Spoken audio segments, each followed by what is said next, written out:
Welcome to पैसा इन्वेस्टो।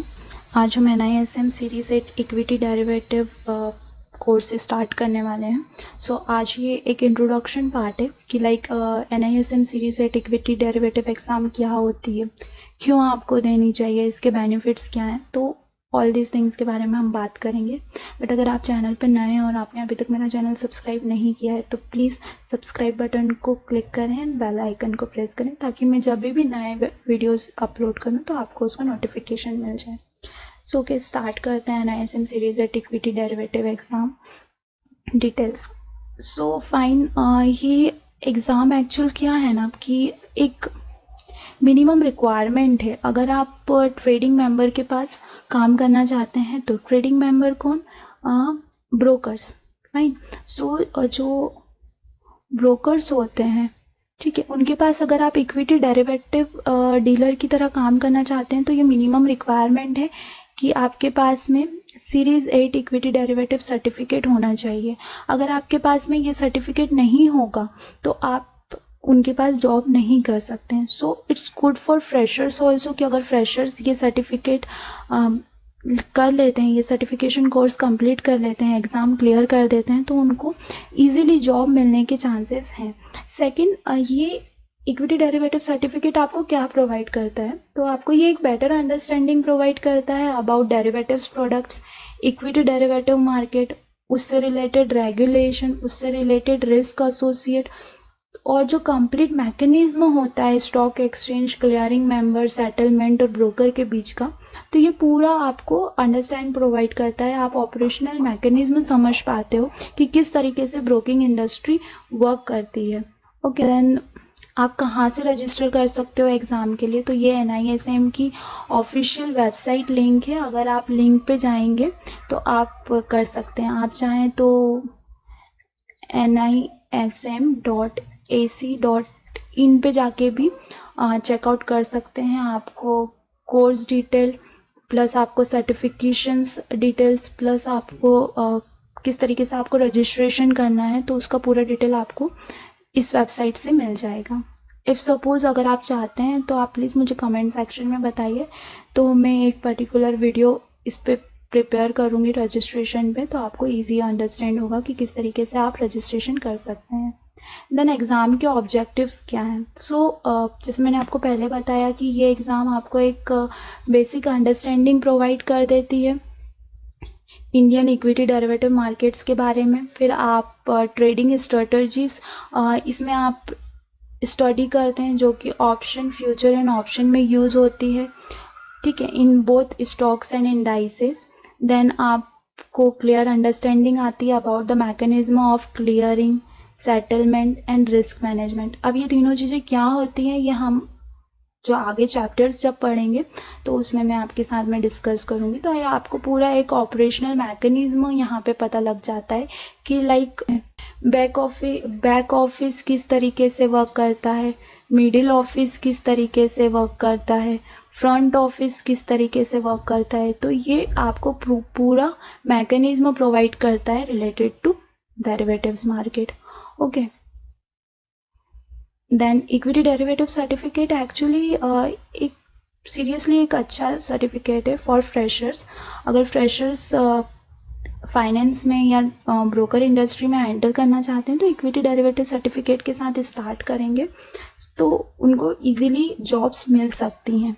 Plus हम अब टेस्ट डिटेल्स के बारे में बात कर लेते हैं। तो आपको अराउंड 1500 का फ़ी चार्ज होता है, प्लस जो टाइम लिमिट होता है वो 120 मिनट होता है, मतलब 2 आवर्स का टाइम होता है। 100 क्वेश्चंस होते हैं और मैक्सिमम मार्क्स भी 100 होते हैं। आपको 60% जो है पासिंग है। अगर फॉर सपोज आप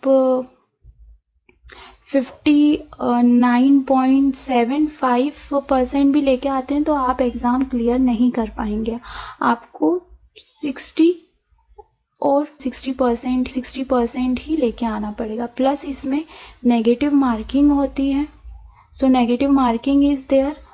ओके, ये कितना होता है, 25% की नेगेटिव मार्किंग होती है। मतलब अगर आपका एक क्वेश्चन आप रॉन्ग करके आते हो तो आपको 0.2 मार्क्स जो हैं आपके माइनस हो जाएंगे, ठीक है। तो आपको बहुत अच्छे से प्रिपरेशन करके जानी है, सो दैट कि ये जो नेगेटिव मार्किंग है ये इम्पैक्ट ना दे और आप 60 मार्क्स के अबव यहाँ पे गेन कर सकें। और 3 इयर्स का इसका सर्टिफिकेशन वैलिडिटी है। आफ्टर 3 इयर्स इसको हमें रिन्यू करवाना पड़ता है। सो रिन्यू करवाने के लिए 2 ऑप्शन है। द फर्स्ट ऑप्शन इज़ कि आप फिर से एग्ज़ाम दीजिए, और सेकेंड ऑप्शन है कि आप सीपी ट्रेनिंग के लिए अप्लाई कर सकते हैं। सो सीपी ट्रेनिंग के लिए आप अप्लाई कर सकते हैं। I am new to this pen, so that's my mistake, sorry है, बट ठीक है। ये 2 आपको मिल जाएंगे। एंड सेकेंडली मैं खुद NISM equity derivative pass out हूँ, और मेरा खुद का ये पर्सनल एक्सपीरियंस है कि आप रियली एक क्या बोलना चाहिए, स्टेबल जॉब चाहते हैं और आप सिटिंग जॉब चाहते हैं, आप सेल्स जॉब नहीं करना चाहते हैं, तो इट्स कि आप NISM इक्विटी डेरिवेटिव सर्टिफिकेट जो है आप दे दीजिए। सो इससे क्या होगा कि आपको एज ए इक्विटी डीलर की पोजीशन मिल जाएगी, और एज अ फ्रेशर भी आप अप्लाई कर सकते हो और इजीली जॉब्स मिल जाती हैं। इवन अच्छे बैंक ब्रोकर्स जो हैं लाइक HDFC सिक्योरिटीज़ है, ICICI सिक्योरिटीज़ है, तो ये भी MBA फाइनेंस और जो भी फाइनेंस स्टूडेंट्स रहते हैं और वो NISM इक्विटी डेरिवेटिव सर्टिफिकेट उनके पास होता है, तो वो लोग हायर करते हैं ऐसे बच्चों को। तो आप जॉब रेडी होना चाहते हो तो आप इसके लिए जा सकते हो। देन नेक्स्ट बेनिफिट्स क्या हैं, जो मैं ऑलरेडी आपको बता चुकी हूँ कि अगर आप सर्टिफिकेट को आप सक्सेसफुली आप क्लियर कर देते हैं एग्ज़ाम को, तो आप जॉब रेडी हो जाते हैं। आप किसी भी ब्रोकिंग फर्म में जॉब के लिए अप्लाई कर सकते हैं। आपको स्टॉक मार्केट और डेरिवेटिव्स का नॉलेज हो जाता है। आप खुद भी यदि डेरिवेटिव्स और स्टॉक मार्केट में इन्वेस्टमेंट करना चाहें तो आप स्टार्ट कर सकते हैं।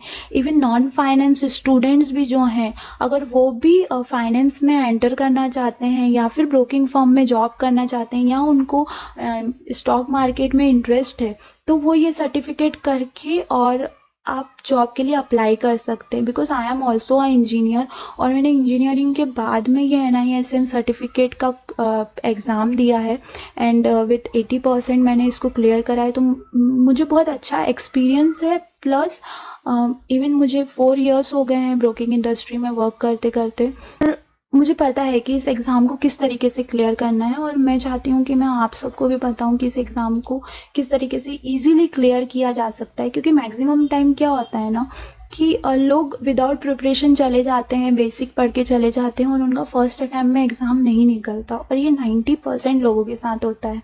सो आपको पहले पूरा प्लान करना होगा, स्टडी प्लान करना होगा, एंड फिर आप एग्ज़ाम में अपेयर होइए। आपका फर्स्ट अटैम्प्ट में 101% निकलेगा। और मैं अपना जो मेरा पूरा कोर्स है, सिलेबस है, तो मैं आपको बताऊंगी कि आपको किस तरीके से एग्ज़ाम को फर्स्ट अटैम्प्ट में क्लियर करना है, क्या टिप्स और ट्रिक्स रहेंगी वो भी मैं सब आपको प्रोवाइड करूँगी। प्लस आपको मैं टिप्स प्रोवाइड करूँगी कि कैसे एग्ज़ाम को क्लियर करना है। प्लस मैं आपको क्वेश्चंस प्रोवाइड करूँगी अराउंड 250 to 300, तो ये सफिशिएंट होंगे, आपका एग्ज़ाम इजीली क्लियर होगा। बट आपको मुझसे प्रॉमिस करना होगा कि आपको अपने बेसिक क्लियर करने पड़ेंगे। सबसे फर्स्ट रिक्वायरमेंट है बेसिक क्लियर करना। अगर आपके बेसिक क्लियर नहीं है तो ये 200 और 300 क्वेश्चंस आपके किसी काम के नहीं। आपका बेसिक क्लियर होगा तो ये क्वेश्चन आपके लिए वर्क करेंगे, और आप एग्ज़ाम को फर्स्ट अटैम्प्ट में ही क्लियर कर देंगे विथ 80% प्लस मार्क्स। सो आप कंटिन्यू बने रहिए हमारे साथ में। मैं जल्दी अपने सिलेबस की और भी वीडियोस अपलोड कर दूंगी, पूरा फ्री ऑफ कॉस्ट है। मैं आपसे एक सिंगल पेनी भी चार्ज नहीं करूंगी इसके लिए, because at the time of मैंने जब ये एग्ज़ाम अपेयर की थी तो मुझे भी बहुत सारी हेल्प्स मिली थी, तो बस मैं वही रिवर्ट बैक कर रही हूँ।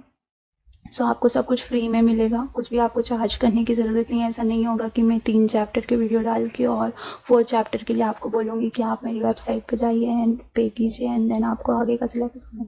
आप कंटिन्यू मेरे साथ में बने रहिए। आपको टोटल 10 चैप्टर्स हैं इसमें, तो आपको 10 चैप्टर्स का हर एक का वीडियो मैं ट्राई करूँगी कि मैं 20 डेज़ का इसका कोर्स बनाऊँ, ताकि 20 डेज़ में आपका पूरा कंप्लीट हो जाए बेसिक, एंड देन फिर आप क्वेश्चंस के लिए प्रिपेयर कर सकते हैं। और इवन अगर आप ज़्यादा टाइम दे सकते हैं इन अ डे, तो आप इन अ डे 2 to 3 चैप्टर्स भी कंप्लीट कर सकते हैं। तो ये जो मेरा 20 डेज़ का जो कोर्स है, ये आप with in 5 to 6 days complete कर लेंगे।